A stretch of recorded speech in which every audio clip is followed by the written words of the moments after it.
Thank you for joining me. Today I'm going to share 4 Vang Pao stories you have not heard.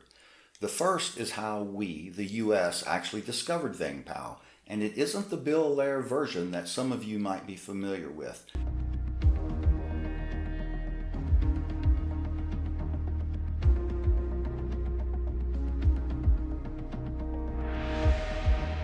The second story is from Raven Jim Lemon.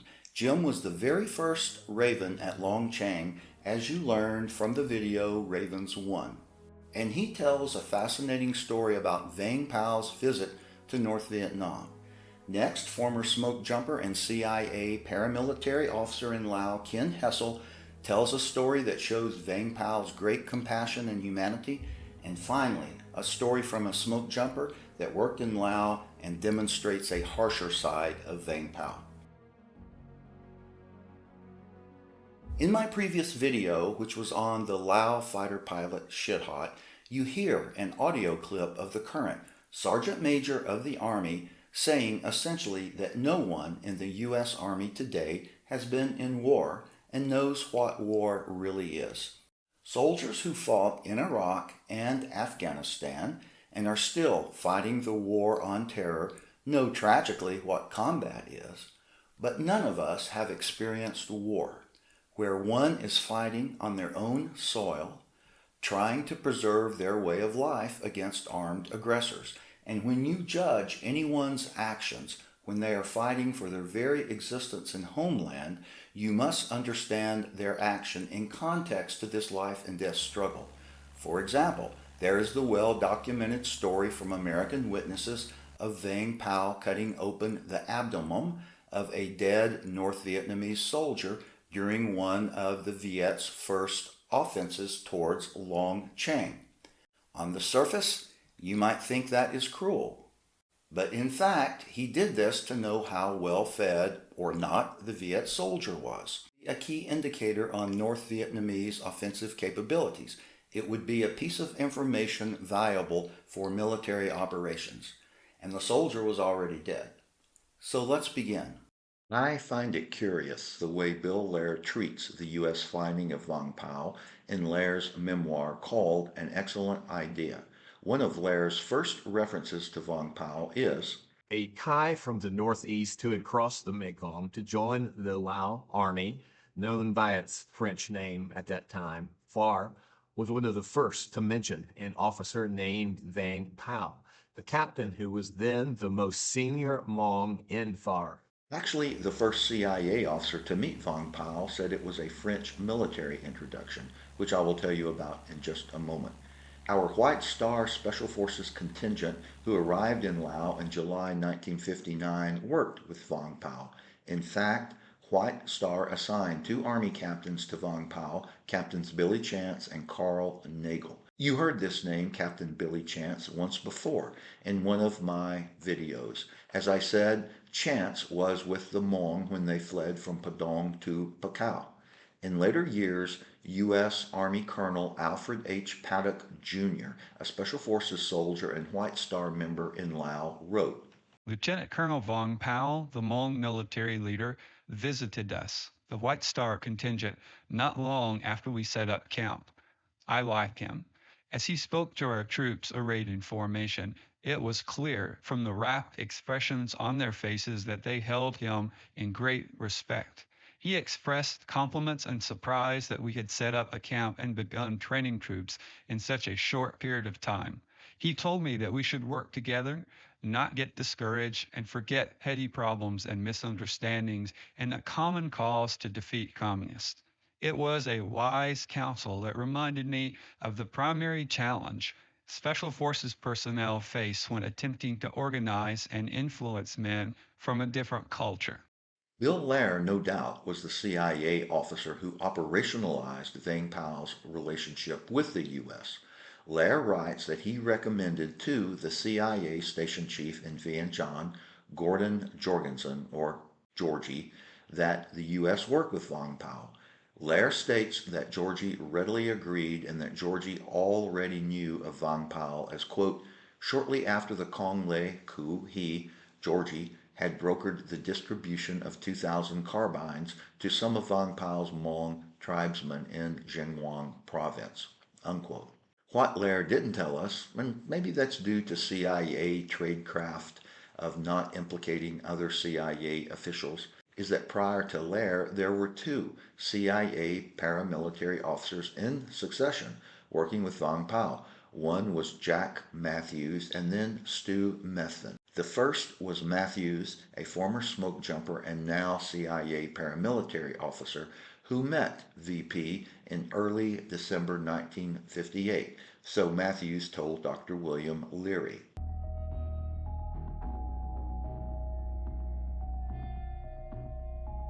Here is a rare picture of Matthews, Kong Lei, and VP. I highly suspect this pic was made in mid-1964, probably at Sam Tong. At that time, the U.S. was trying to bring Kong Lei back into the fold as a U.S. and Royal Lao ally. So they dispatched Jack Matthews, who had rotated out of Lao to another assignment, back to convince Kong Lei to work with Vang Pao. Matthews had been the CIA officer working with Kong Lei back in the day and had a good relationship with Kong Lei. Matthews told Leary that a French military officer introduced him to Vang Pao at Phongsavan, Lao airfield on the Plain of Jars. He probably was referring to LS-08 Kang Kei. Matthews recommended to Bull Simons, the first White Star commander, that a Special Forces team was needed to support Vang Pao's forces. In 1960, a Special Forces team was sent to Kang Kei LS-8 on the Plain of Jars, where Vang Pao was located. Kang Kei LS-08 during the First Indochina War had been a French arms depot, Foreign Legion Rest Center, and a French training school for indigenous fighters. Matthews continued to fly upcountry in Helio couriers with Captain Ron Sutpin to meet with Vang Pao and the White Star team at Kang Kei.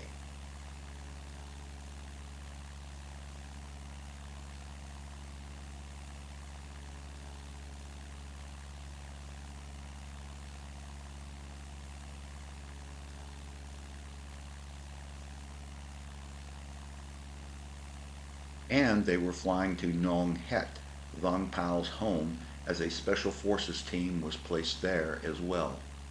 Towards the end of World War II, when the French returned to Laos and parachuted onto the Plain of Jars, a French commando, Colonel Jean Sassy, had established Kang Kei as a small French garrison there on the Plain of Jars. The next CIA paramilitary officer to meet VP was Stu Methvin, who had come to Laos earlier in 1959 to conduct civic action work, which included a paramilitary capability. He traveled to Ban Ban, the Muang Kham Valley, a strategic crossroads just northeast of the Plain of Jars, to start a civic action program for the Hmong and to meet Vang Pao. Methvin was supporting the Lao Army's Parachute Regiment, which included its 2nd Battalion commanded by Kong Lei. This included airdrop supply support. Vang Pao, whose forces were fighting Pathet Lao at the time, asked Methvin for the same type of logistical support as Kong Lei's forces. The CIA provided this for the first time near Nong Het. This would be a good time to insert some interesting trivia that unlikely will move the needle on your give-a-shit meter. Why do American pilots call the Muang Kham Valley area Ban Ban? Every pilot, every soldier, every diplomat, every author will refer to this valley as Ban Ban, a term in writing and speech we inherited from the French. Well, the primary district here and several villages in the valley have the same name, Bon Bon, which somehow got transformed by some Kentuckian to Ban Ban. Bon Bon literally means blooming village, both in Thai and in Lao. This is the Lao script, and so now you know. Methvin describes his harrowing trip from Xinguang to Ban Ban to meet VP for the first time. Methvin describes Vang Pao as a short, wiry, and slim guy who had walked 2 days to get there but didn't seem tired at all. He displayed a reservoir of restless energy. Methvin began the introduction but was repeatedly interrupted by Vang Pao, something Methvin says he had to get used to. VP said he had waited a long time to meet someone from the embassy and spoke in rapid French for almost an hour, beginning by berating the French. VP said that after the French loss, they disarmed the Hmong, which greatly insulted the Hmong, who felt deeply betrayed. It is unclear to which French defeat VP referred, World War II and the March 9 Japanese attacks on the French, or at Dien Bien Phu.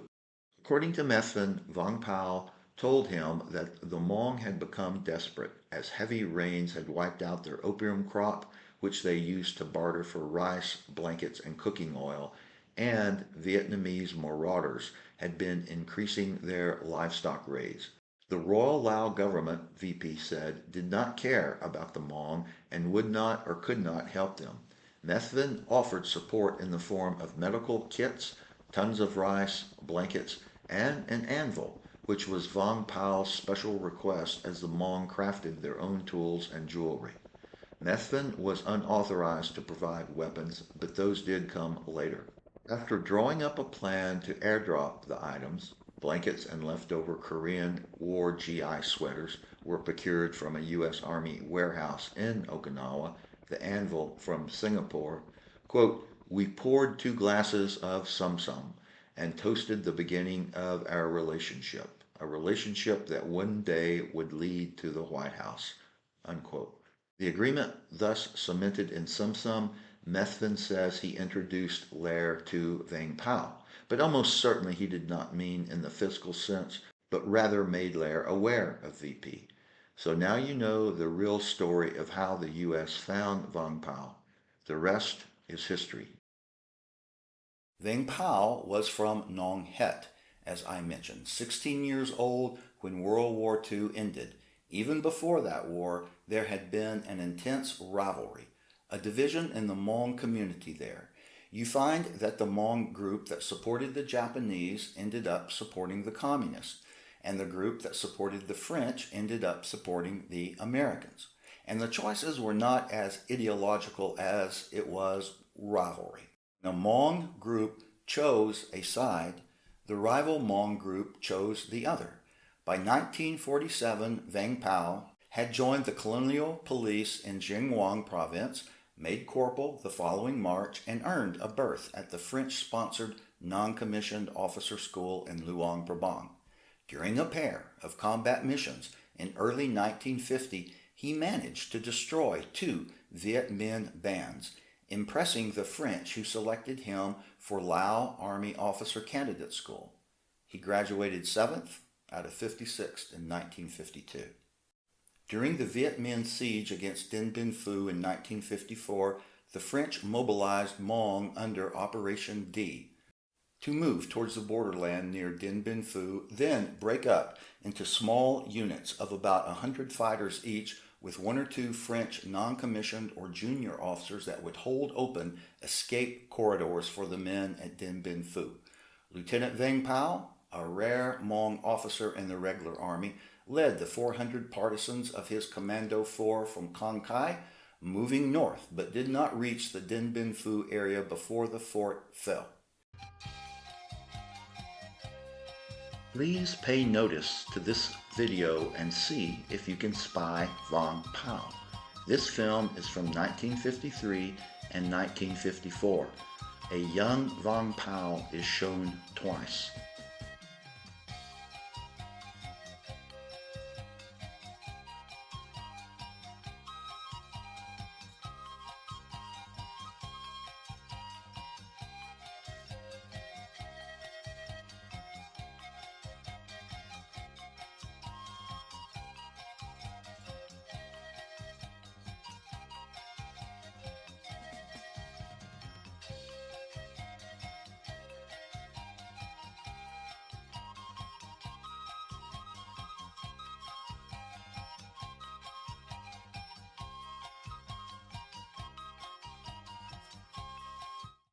Next, I'm going to tell you a story that underscores the harshness of war. In Ravens 2, you may remember Jim Lemon telling the story of the Indian who leapt from Jim's plane and killed a Thai worker. Let's review that quickly. As we made our initial pass over the town, Uvallee riding in my right seat, he started talking. And I'm saying, what's wrong? I mean, he's obviously disturbed, and he's really upset. He he has lost all his English words, and I think all his French words. He is just really upset and irate. So I go ahead and land, and I'm rolling out down the runway, and he opens the door, and I said, no, no, and almost grab him. But by the time we'd slowed down to 20 miles an hour or so, he had his foot out on the little stoop there. Well, I'm trying to control the airplane. I lost my hold of him. About 15 miles an hour, he's out of the aircraft and on this runway. I've described this runway. It was not paved in those days. If you'd hit on a nice asphalt runway, it might be comfortable. But this is a mixture of karst chips and clay, and it's just really nasty. It tore up our tires like crazy, and I know it tore him up. He's got his M16 with him. Did a couple of rolls and comes out of it, and he starts across the field. He's heading for a construction thing that's going on the northeast side of town. And there's a bulldozer operator up there. In fact, there's several Thai construction people doing maintenance stuff up there. He's off the runway and into the first field, and just cleaned the bulldozer driver right off the seat of that bulldozer. Turned out that the bulldozer driver had gotten his machine out into a old cemetery. The bulldozer had bulldozed some of them. It turned out that the bulldozer happened to get his wife's. His wife had died in childbirth. Well, that was the value of life, and you settle it with a gun in that area. I don't think any of us can truly conceptualize the brutality of the North Vietnamese destruction of the Hmong, and as a result, in the Hmong Nation, you were either an asset to help keep your civilization alive, a bystander, or someone who could harm your nation's effort simply by lackadaisical habits. There was no room for slackers, because if one person was not bailing water out of the boat, everyone would sink. Vang Pao had no leniency for those Hmong who harmed his people's efforts to maintain their civilization. And an interesting story I thought I'd tell you, one that he told me himself in 1954, after the armistice that you discussed had been signed, the agreement where Laos would be neutral. A group of Lao officers, he was by that time a captain, were invited to Hanoi. They went to Hanoi. They spent a week in Hanoi. The first 3 days, their host was Pham Van Dong, who was the premier of North Vietnam in those days, and it was a good cop all around. They were introduced to Ho Chi Minh, and they had great discussions and how they're going to get along together and all this. And then they started the pressure on these guys to work with and for Savannah Bong, the Pathet Lao leader. Um, and the group that he was with objected to this and resisted it, except for one or two. Well, they were separated off, and they started the good cop, bad cop thing, where Pham Van Dong would, and Vang Pao had this Asian habit of sucking on his teeth.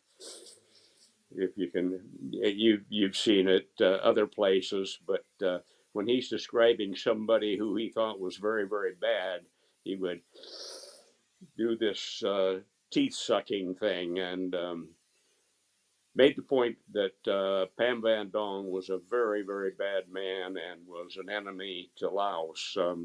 At the end, within 5 days, they had his group, the majority of which had come over. They'd separated off a couple of guys who I guess did, in fact, end up working with the Path at Lao. But they were put in jail, and they went one day without any food and water. And they thought they were going to be held there for a long time. After 7 days, they were let go and sent back to Laos. He thought that Savannah Puma had intervened with Savannah Vong to get them back. You know, it's a very strange relationship.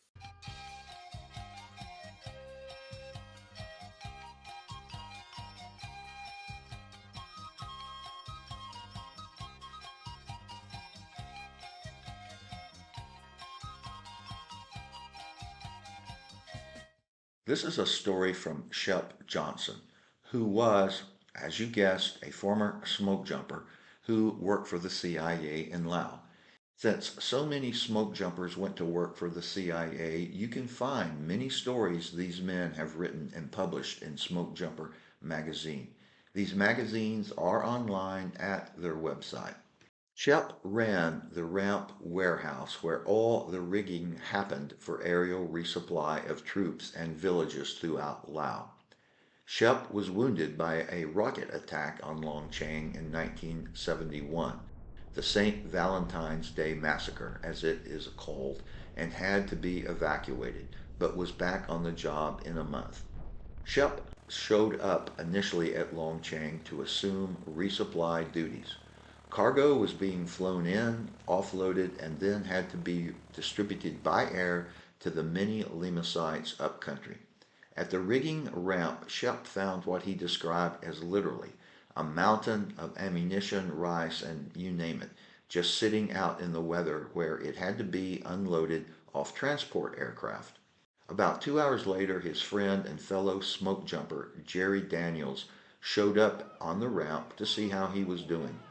Shep told Jerry that without some more help, there was no way he was going to be able to put a dent in the supplies that needed to be rigged for airdrop up country. Having not met Vang Pao yet, Shep asked Jerry if he'd go talk to VP to see if he could get some more help. Jerry, being a busy man himself, told Shep to go down to VP's house and explain the problem to him, which Shep did. About an hour after Shep talked to VP, VP showed up on the rigging ramp in a Jeep with his driver. Shep said, quote, VP looked around, asked him a couple of questions, got back in his Jeep, and left, unquote. The next morning when Shep showed up on the rigging ramp at daylight, he said there was a crew of about 30 riggers waiting for him to work. He said they were all hard at work making a dent in the mountain of supplies when Jerry came by again about mid-morning to see how things were going. Shep told him about showing up to find the 30 workers there and asked Jerry what had happened. Jerry told Shep that the day before, when VP left Shep on the rigging ramp, he drove to the house of the man who was supposed to be in charge of the rigging crew. When he got there, he found the man stoned on opium. VP took the man outside and shot him. Jerry Daniels confirmed this story with another individual. I'll close with a story that shows Vang Pao's compassion and humanitarian side. In 1972, Long Tieng was under siege and the battle for Skyline Ridge raged 24/7. In an effort to bolster his forces, VP and Jerry Daniels came to Savannakhet, Military Region 3, looking for reinforcements. After a day of discussion between VP, Jerry, the CIA base chief, and the Lao MR3 commander, the decision was made to send 3 SGUs, 100-man battalions, to Long Tieng for reinforcements. Fast forward to 1973 and the ceasefire agreement in Laos. One day out of the blue, the Savannakhet base chief received an invitation from VP inviting the wives of the 3 case officers who had been in Long Tieng with their troops in 1972 to have lunch with him at his house in Long Tieng. He also invited Leah, wife of CIA paramilitary officer Ken Hessel, because he knew Leah had lost her brother in the C-46 plane crash at Pacau in 1961, which I recently did a video on. On the appointed day, Ken Hessel loaded the ladies in one of Continental's Porter aircraft. Ken had 3 Cassie Porters stationed at Savannakhet, flown by Thai pilots, and the Cassie Porter flew them to Vientiane, where they boarded a C-123 aircraft bound for Long Tieng. VP met them when they landed and took them to his house, where they were treated like royalty, according to Leah. After lunch, VP asked Leah if she would like to see the crash site where her brother John was killed. She accepted his offer, whereupon he ordered an Air America Twin Otter aircraft to fly only Leah to Pacau to let her view the crash site from the air. She took 8mm film of that trip. He also assigned one of the CIA case officers at Long Tieng to accompany her and point out the site and other things of interest along the way, including the plain of jars in the distance. Here is film Leah took of that trip. It is likely Leah was the only American civilian woman not involved in the war effort to see the PDJ during the Vietnam War years. That evening, the ladies returned to Savannakhet via the reverse means of transport. I think this action demonstrates what a remarkable leader Vang Pao was.